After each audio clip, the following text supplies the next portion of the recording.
Abroad Pod. Hello, listener, and thank you so much for joining us on this 50th edition of the Teaching Abroad Pod. We hit the half-century mark, Ashley. And dear listener, I am your host, Rowan and Ashley, and we are here to talk about all things TESL. Ashley, is 50 episodes a lot? I don't even know. I mean, 50, regardless of whether it's a lot, it's a milestone. It's big. I mean, to make 50 of them, it takes time. So I'm really proud of us. Yay, us. I mean, maybe it does give me another excuse to eat that ice cream cake that I've got lurking in the freezer. I mean, it's worth celebrating for sure. Send a slice to me. I do feel we are blessed to have so many wonderful course graduates teaching around the world, and schools and recruiters we work with who are happy to join us on this podcast and share their experiences about teaching English around the world. And today, in fact, we are going to be joined by the founder and possibly a senior recruiter from Minga House Foundation in Colombia, who can provide lots of insight on the types of jobs available there, as well as the benefits, how to get hired, great things to do and see in Colombia. And I was just curious, Ashley, what comes to mind when you think of Colombia? I don't know that anything comes to mind specifically. If I'm being completely honest, South America in general was never something that I really considered when I was looking at teaching ESL. I'm not sure if that's just because being in North America, it didn't seem as far away, and I was looking to really broaden what I was doing, and and nothing against my parents, but I was looking to go farther away. But I mean, there is definitely something that's alluring about being so close to the Amazon rainforest for me. I think the animals, I think the climate, it does seem so much more exotic than when we are, for sure. That is true. Like, Asia has a lot of things to see and do, but they do not have the Amazon. I mean, Colombia has a lot to offer, geographically speaking, from the coast to the mountains to the rainforest and stuff like that. That's a good point. Yeah, for sure. All right, well, we've got this interview coming up in just a minute, but first, a word from our sponsor. With Oxford Seminars, starting your new career teaching ESL couldn't be easier. Oxford Seminars has trained more than 70,000 teachers over the past 30 years, and you could be next. Our comprehensive 120-hour program starts with live instruction from an experienced ESL teacher, followed by convenient online modules. If your goal is to relocate overseas or even teach from the comfort of your own home, Oxford Seminars' renowned lifetime job placement service will get you where you want to be. Right now, you can get $50 off your Oxford Seminars TESOL, TESL, TEFL course price when paying in full by calling 1-888-225-2480 and giving the code TEACHINGABROADPOD. Visit oxfordseminars.com today to find out more.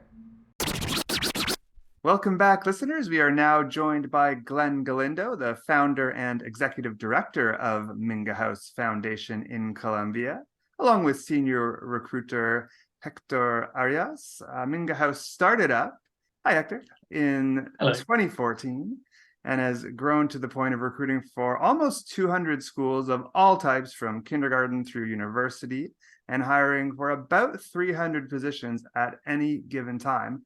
Welcome to the pod, Glen and Hector. Thanks, Rowan. Thanks, Ashley. Thank you for having us, Rowan and Ashley. Thank you for being here. So how did Minga House come to be, Glen? What inspired you to found such a foundation? Well, you know, I was inspired late in life. I'm now 55, so I was around 45. And since we deal with a lot of young teachers often, I tell them, good for you that you found the courage to pursue exploring the world. So I only wish I would have started earlier. But at age 45, I finally had the opportunity to give myself that permission to be willing to go and be happy, to get out of where I was in life, being very busy, but tied to a minimum required income, for a minimum required lifestyle, for a minimum things that keep us locked in and not really allow us to travel. And so I was finally able to to free up. And that's a whole other story for another podcast of becoming a minimalist and daring to pursue happiness. And when I finally did that, I've never been richer.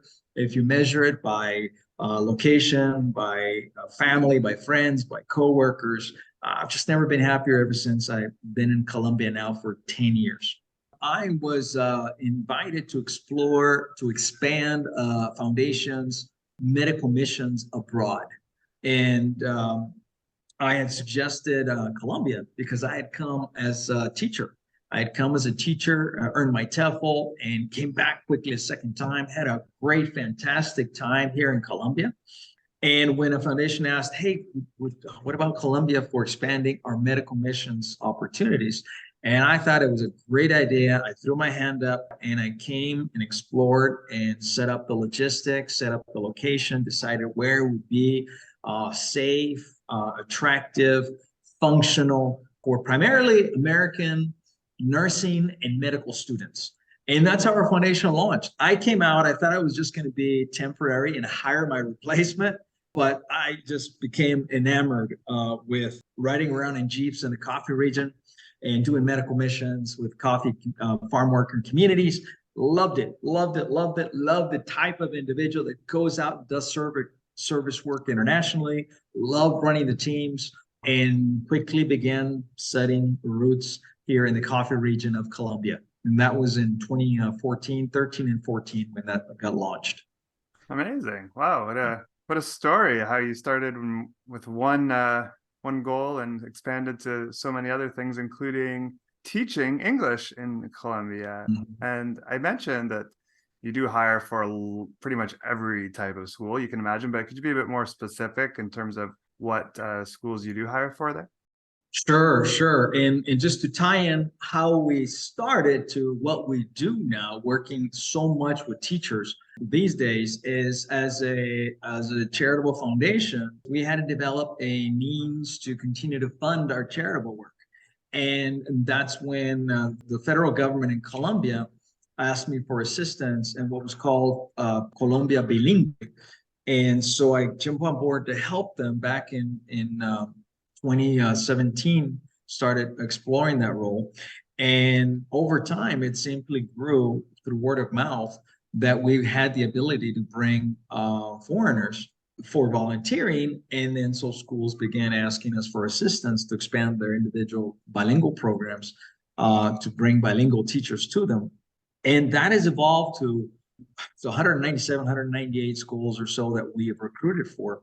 And they vary from language institutes all the way to universities and everything K through 12 in between, primary, middle school, high school, which lends to just about any level of experience that a teacher or exploring teacher, a new teacher might have. There's an opportunity for you. Whether you come in to acquire experience, to explore, if you have the natural abilities, or you're transitioning careers and you're dead set on, I want to explore, I've heard how wonderful it is, how great it is, how mobile it can be for me to teach abroad, and I want to try this out. Well, you're switching lanes. And so we'll talk to you as a support coach about everything that is a factor in whether you can be successful or not. Again, I go back and over again when we talk to new teachers, not to focus on salary, especially if you're changing lanes, because you're exploring. And there are things that are make you equally as happy. If you're a new teacher, you want good training, you want good support, you want good mentorship. That's key. But you also want to be happy what you do out of work. Because no matter where you go, there's going to be students that are going to be happy and benefit by you teaching them or co-teaching them or assistant teaching them, no matter where you go. But you might have some say on the climate, the weather, the topography. Where in the country do you want heat? Do you want coolness? Do you want the coast? Do you want a big city, small city? Activities that might interest you, that might fill your weekends. And there's a lot of 3-day weekends in Colombia, like 19 official holidays a year. Ooh. A lot of Mondays off. So and really cheap travel. Yeah, really cheap to travel to catch a plane and see the whole country, no matter where you're at. So we talk about just real quickly, the factors. The school culture is key. The role, the grade level you feel most comfortable teaching, that you might borrow past experiences to be quickly successful. location, all these things. Or maybe you're a family. Where can I include my kids enrolled in that school? Or free tuition. Housing is a big concern. Who offers housing? Where can I live on campus? Who offers me flights? Who offers me training? So all these factors should be equally weighed and prioritized. And we talk to you as a mentor, as a coach. But every junior teacher and every senior teacher and everything in between, we have positions in partner schools that there's a role waiting for you. I think that kind of guidance is really important too, because like you mentioned, you might be someone who's been a banker for 10 years and you have an interest in finance. Well, that might not be most suited to the best paying K-12 international school job. You have no experience with large groups of children, but there's a business English teaching position at a language institute that's the right fit for that kind of previous professional experience. Mm-hmm. Yeah. I'll give you a real quick example. Take a step back, analyze yourself. What tool sets do you come with? What previous career, personality experience are going to make you be successful? We like to call, when Hector and his team talk to new teachers, they go over something called, let's decide your level of risk. Can you come as a tourist and look for a job here? You'll be exponentially more attractive if you're actually in country, but it's not required. Some are able to get contracted and get the visa, the work visa, even before you arrive. So just your level of comfort, and we'll talk about that. There's no right or wrong. It's you and your comfort level. But be strategic. So I call the first job a landing job. If you only must have a visa and be hired before you even get on a plane, okay, just understand you're limiting your options. Cool. But then how you offset that is by accepting a landing job. What schools are willing to hire me being abroad, the US or Canada or England, Australia, or wherever you're at, and some will. But then you have to compromise. Well, okay, probably means it's one of not the hottest job possible, because the hottest one, I promise you, there's people flying here outside trying to get an interview, and the people that are here looking to upgrade. So you got to have to understand, where am I in the pecking order in this market? How can I get to the best paying job in my favorite location, in my best role that I think I'll love and be successful at? It might take 2 or 3 steps to get there. It might take you 6, 12, 18 months to get there. A gentleman without a degree came to Colombia, heard, oh, this is great, wonderful, came down to Bogota, fell in love, his dream come true.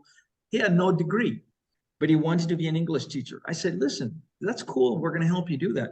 Please understand you are competing with those with English majors. So take it into context, be patient, be strategic. What else do you know how to do? What else do you like? I don't know, never taught before.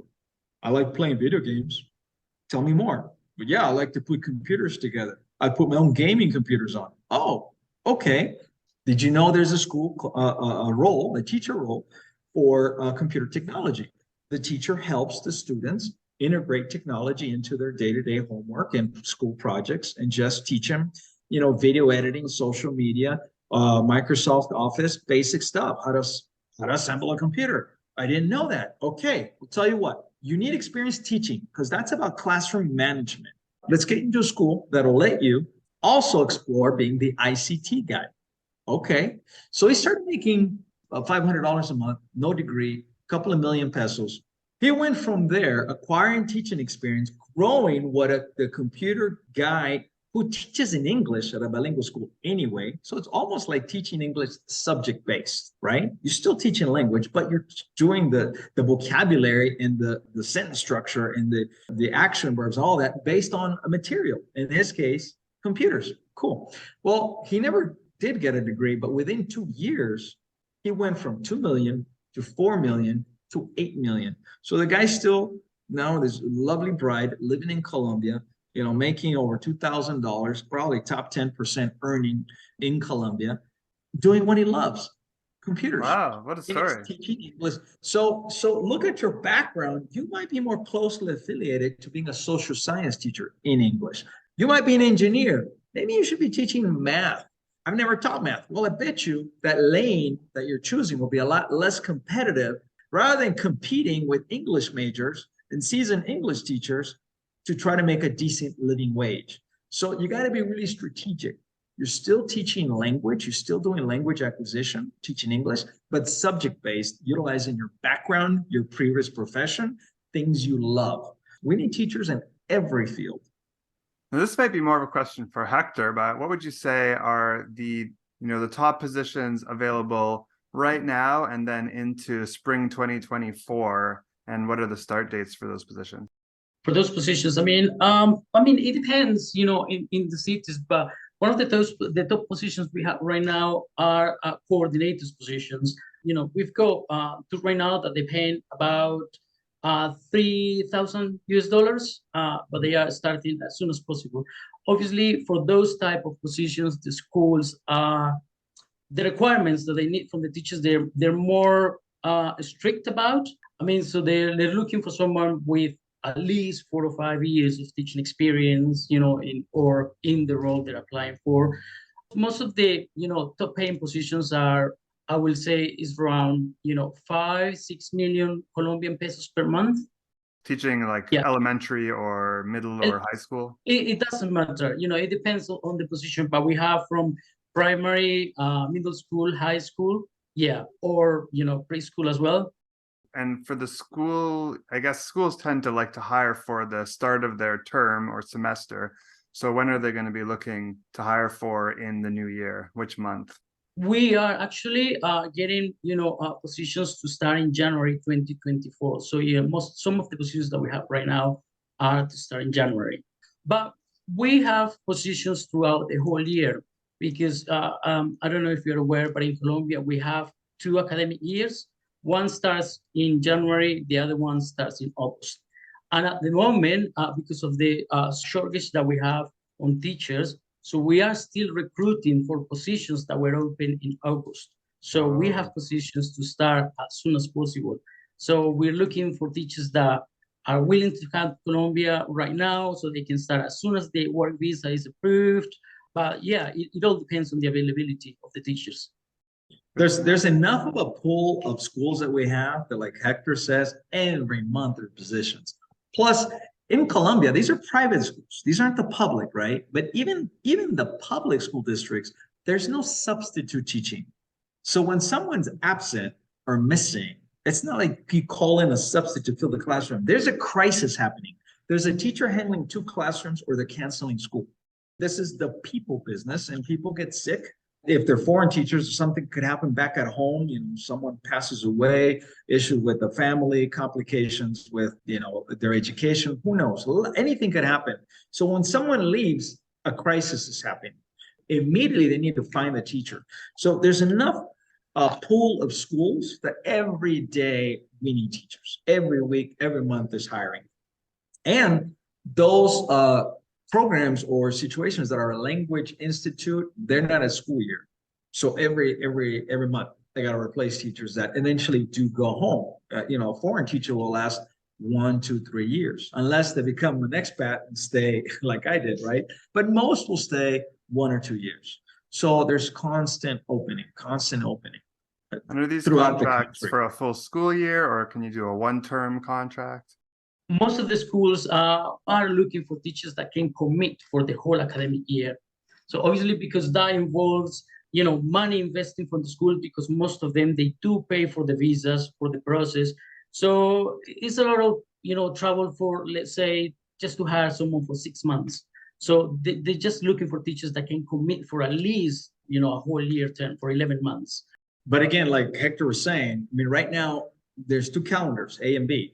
Mid-January will go until about November 30th, but then the August term and the July term will go until June. So because you have these 2 calendars, Hector right now and his team are filling positions, even though they end in November 30th, they need them now. So it's irrelevant. It's irrelevant. You just have to register with us and make yourself available. And then we talk about, like I said earlier, about your preferences and all these factors so that you can be a match. It's about matching what is most important to you, how can you be most successful. If you're here 2-3 years or developing your abroad teacher career, be strategic. What do you need now? Well, right now I need training. Let's pick the best mentor. Let's pick the best training opportunity. So you quickly develop it.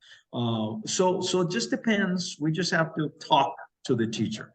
And junior teachers, again, if they're willing to do a landing job, who was willing to hire me to get me in country, to stop burning my savings, burning my cash, acquire experience, get an in-country reference, and I can begin applying for that next better position, better role, better income, better location. So if you're strategic in steps within a year, year and a half, you can be making a decent living abroad. That kind of ties into my next question. Which ones are offering the best stereotypical benefits? For instance, I have salary, housing, airfare. And what qualifications do you need to secure one of these sought after jobs? Most of the schools they will focus in your experience, okay? And also if you have a background in the teaching position you are applying for, we have plenty of positions. We have English teaching as a second language, we have biology, we have ICT, we have math, we have social. So if you have a background education in those roles, then you will be more successful, in getting hired. But also the schools, they do look for someone that has at least a year of teaching experience. That's why Glenn, suggests, well, if you don't have enough experience, then come get a landing job, gain a little bit of more experience, then you can move on to the next job, your better paid positions. But those, positions, the offer housing, they do request at least 1 year of teaching experience. Those, they offer housing, flights, they cover for the visa processes as well. So yeah. Hector's got a client right now that it's theater based. So if you have a personality, if you like being a bit of a showmanship, they'll hire you with no teaching experience. And what a great gig. What a great introduction to teaching. It's a theater-based English learning. It's awesome. Yeah. All you need for those type of positions is to have a 4 years bachelor's degree or to have a TEFL certification. To apply for those, you don't need experience. Obviously, the salary is not as high, but they do offer a salary of 2 million Colombian pesos per month. They offer you shared housing. You'll be visiting different various schools in the capital, okay? Mm-hmm. So you will not be based in one place, and you will be supporting other teachers, and you will be engaged in some other, fun activities like karaoke, theater, singing, spelling bee, conversational groups, stuff like that. So those type of positions, they can be like a landing job, but also it can be quite fun if you looking for something like that. And what is the hiring process? How do applicants start their application with you? Basically, the first step is registering with us, sending us your information. But also we do request a 30 to 40 seconds presentation video because we present you to the schools. The schools like to see how you speak, your personality, so they get a glance of who you are. So that's the first step, to get in touch with us. Then, like Glenn said, we start talking to the teachers, and exploring the options for them.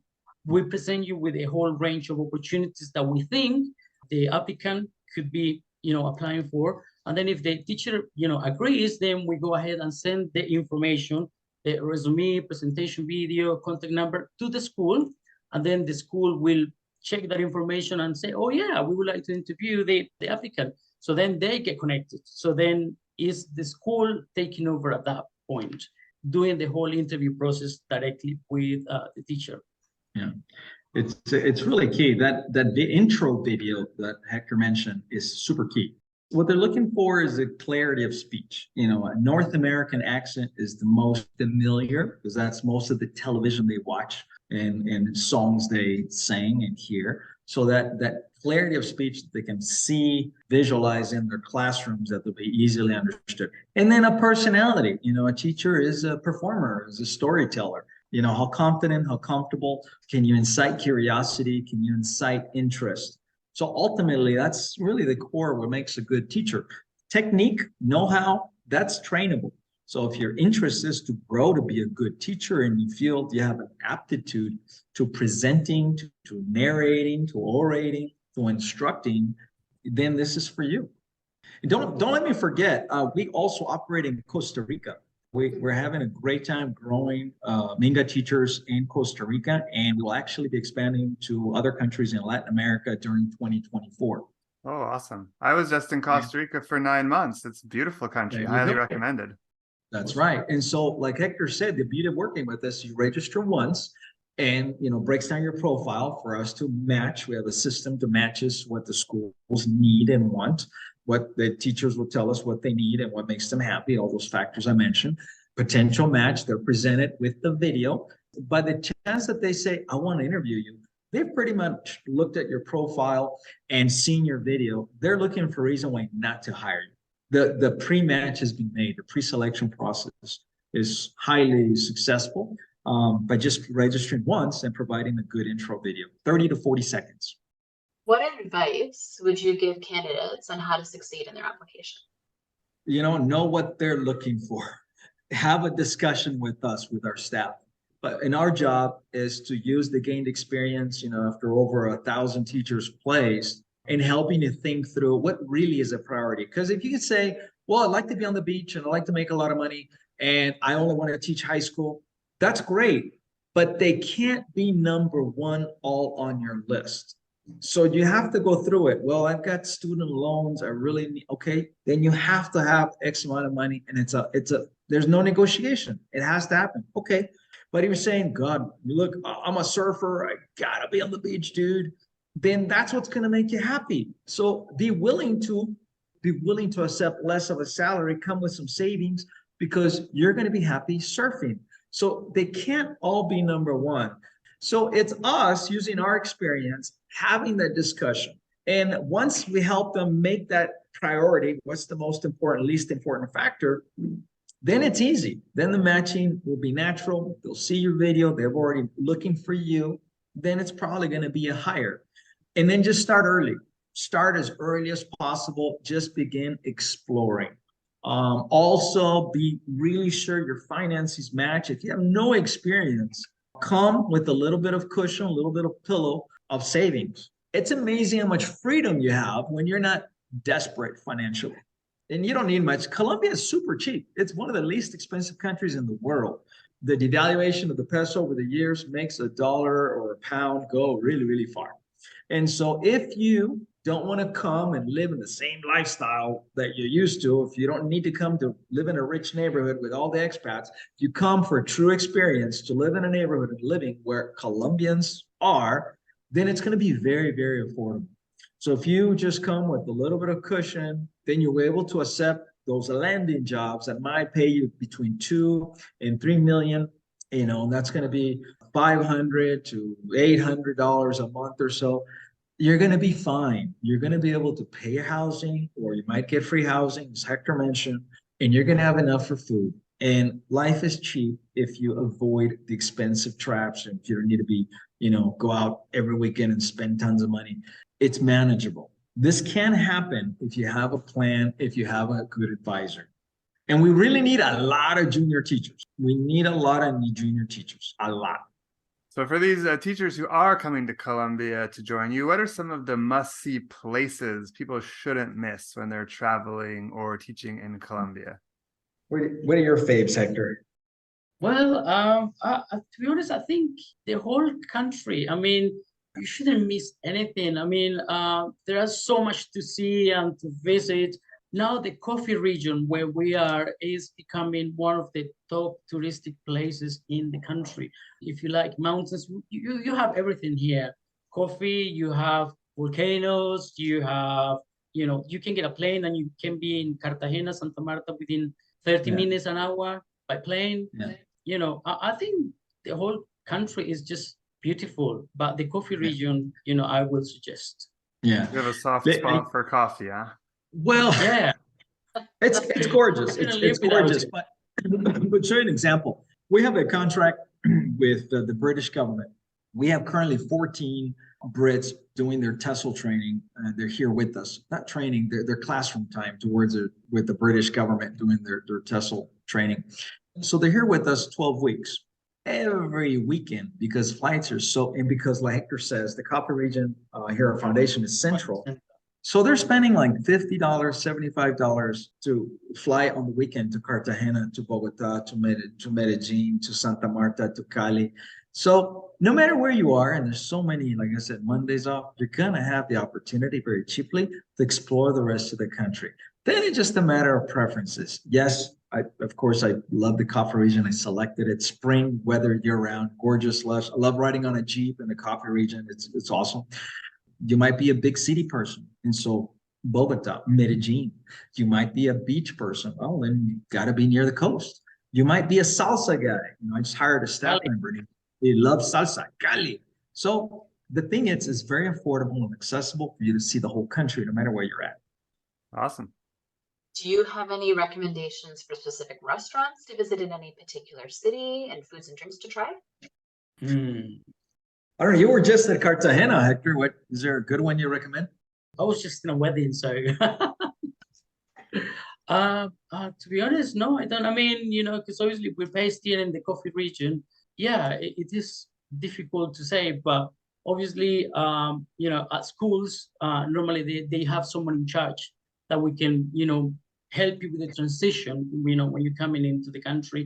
So then they can guide you better on where to go, what to visit in each city, if you know what I mean. Obviously, because we can't be in every city. So yeah, that's Yeah, it's important to understand we're going to be supporting our inbound teachers no matter where they're at. We don't just place them and abandon them. But also, you're joining an existing team, an existing human resources department, an existing school. So you're not like, oh my God, I'm by myself. No, you're joining an actual living, breathing team, and you're a new team member. So you're going to have local support as well. Now, restaurants, it depends who you ask. I don't like fancy restaurants. I like finding holes in the walls. I like finding street food. If some of you, and this is open to new teachers, you can come, we call it onboarding. And for onboarding means you come, and we actually have our own school, which is a wonderful opportunity for someone to come in. Even if you don't have a contract, you can come in and stay with us 30, 60 days, whatever you need. We can welcome them in the country. And some end up getting their year-long contract volunteer visa and stay with us. But you can come for onboarding and you can experience an actual classroom, practice your Spanish, learn some classroom management with Colombian kids, working with Colombian teachers. You can be supervised and get an in-country reference. And so I mentioned that because if you were here, then I would take you what I call the Bomberos hot dogs, which is awesome a hot dog with spicy dog and pork grinds, chicharron on top with tons of cheese. That's the kind of food I would take you to. Another place where it's pineapple saturated ground beef for awesome hamburgers. That's where I would take you, street food. Or what I call the illegal restaurant, which is these guys that make the most delicious charcoal chicken. And the restaurant is across the street in a public land, public property, because they live across the street. And they decided, what if we did a charcoal thing, little restaurant, and just started doing chicken there? And it's delicious. And they let them build a little restaurant on public ground. And those are the little nuances and cool little differences that we can't experience in our home country, which you can here, and you can't have any places around the world. And that's the beauty and adventure that teaching abroad allows you to do. I'm going to try those burgers. Sounds delicious. You come on now for a little onboarding as a new teacher or a seasoned teacher, doesn't matter, just to experience. And we'll take you on that food tour. It is exponentially easier to get the job you want if you are in country first. And you can come as a tourist, and you can be very inexpensive. The risk is minimal. I mean, listen, if I think there's a chance that you're not going to get hired, we'll tell you. Come to Colombia, land here, and you say, I'm here. Oh, he's real. I don't have to risk if he's going to actually hop on a plane or if their mom or dad are going to talk him out of it because Colombia is risky, because that happens. So schools know that there's a chance that you may not show up if they hire you from abroad. There's a hesitation. Flip it. I'm willing to go as a tourist. I might even do the onboarding thing with Minga House. You're going to get a job. You're going to get the best job because you're real, you're available, you can start as soon as. You're so much more hireable if you're in country. Well, you used some words that kind of stuck out from that. I mean, you said a lot of positive things, obviously, but you also used the words hesitation and risk. And we have heard that from some people, you know, they think of Colombia, they think of Pablo Escobar and the cartels of the 80s, or the revolutionary forces operating from the 60s through to 2017, I think. What do you tell people who might have some safety concerns about moving to Colombia? Sure. Appreciate that. Colombia is a big country, and most of the population is in a small percentage. I'd say 20% of the country, really. So if you're going to go to the Amazons, I'd be more worried about, yeah, there might be some cartels, or you might get eaten by a boa constrictor too, or an alligator. So I just wouldn't go there for that reason, you know, unless you're a safari kind of person. I would stick to the populated areas, and then it's really the same as any country, any home country you're coming from. There's just neighborhoods, there's just different parts of the city. You shouldn't be there late at night, you shouldn't be there alone, and you should be careful and prudent. And no matter where you go in the world or at home, you walk into a neighborhood, they know that you're new. And there's people everywhere in the world who make it there. That's how they make a living, stealing, right? They've made their living and they're looking for victims. Don't be a victim. Don't be in the wrong place at the wrong time.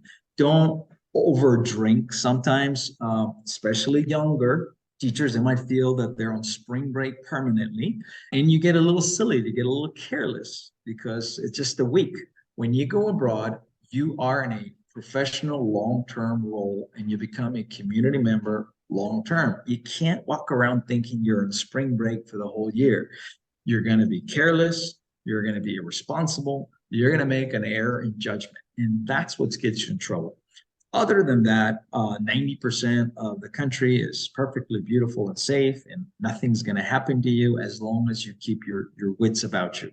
Chances are you're not going to get malaria. You're not going to be robbed. You're not going to be kidnapped, unless you're awfully careless and irresponsible, which that kind of stuff can even happen back at home.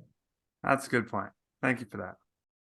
How valuable is it for your applicants to have earned a TEFL certificate? Well, it's extremely valuable, especially if you're not an educator. Always remember, you are competing. Once you know what you're looking for, understand you're entering a market and you might be changing lanes. So, two things. What must you have? Well, if you have an education degree, Colombia immigration will say, well, yeah, it's an educator, simply switching locations, a new job. But most are not going to be educators. They're going to be an engineer. You're going to be a social worker. You're going to be a nurse. You're going to be doing something else. There is a chance your visa may not be approved if it doesn't make sense. And this person's resume, they've never taught. They don't have any language degree or any education degree, but they want to be a teacher.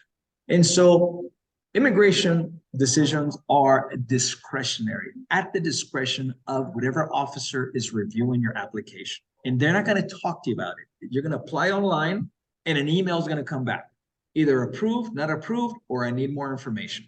That's the reality of it. So not only if you get a TEFL, if it's a good TEFL, perhaps with Oxford, you're going to get some know-how. You're going to get some terminology. You might get some good advice. You might have some exercises that will lead you towards becoming a better educator or beginning to be an educator, but you might need it strategically just to ensure your visa is approved. Right. You are competing. There are other applicants and you want that job. I want that job in Cartagena. I want to be by the beach. Well, help yourself. Become the best, most competitive potential teacher if you're a beginner. And so you need it. You should get it. They're accessible. They're affordable. It makes you more competitive. You should have a TEFL, TESOL, CELTA, Delta, something. That's not going to guarantee you anything, but that might be what gets you the interview. All right. That's great to hear. And I guess that wraps up the interview. Thanks so much for taking the time to chat with us today, Glen and Hector. It was great having you on and learning all about the great positions people can apply for in Colombia. Thank you so much for having us. Thank you, guys. We need tons of teachers. We need a lot of teachers, but it doesn't mean we're going to treat you as a group. We're going to listen, we're going to ask, and we're going to do our best. So each individual teacher is a match, just like these are actual real schools, real kids, real parents, and they need a teacher that wants to be there, wants to teach, is also a match for them. But each one is 100% on its own, very uniquely important, and we're going to treat it as such. So just come for the right reasons, be the best teacher you can, channel the best teacher you ever had growing up, what a difference that made in your life. I assure you, the kids that get you, you're going to have an impact just by being in their lives. I hope it's an option that everyone chooses to explore, as being a teacher abroad. Well said. Sage advice. Before we go, we do have a job placement update for those job seekers who may be listening. Yeah, I just wanted to reinforce that now is the time to be applying for early 2024 starting positions all around the world, especially in Asia and Latin America. Schools in Korea, Japan, China, Hong Kong, Taiwan, Vietnam, Indonesia, down to Costa Rica, Colombia, Ecuador, and Mexico. And the list, I'm sure, goes on and on and on, are hiring for positions starting between January and March. And if short or long-term positions in Thailand are your goal, January would be a good time to start applying for the 2024 school year start in May. Thanks as always for tuning in to the Teaching Abroad pod. If you liked this episode, feel free to like, subscribe, and share with your friends. We are aiming to release new episodes monthly for the disabled future. You can find us on YouTube, Spotify, or your podcasting app of choice. If you'd like to see another idea in a future episode, feel free to email us or send us a message on Instagram. Thank you.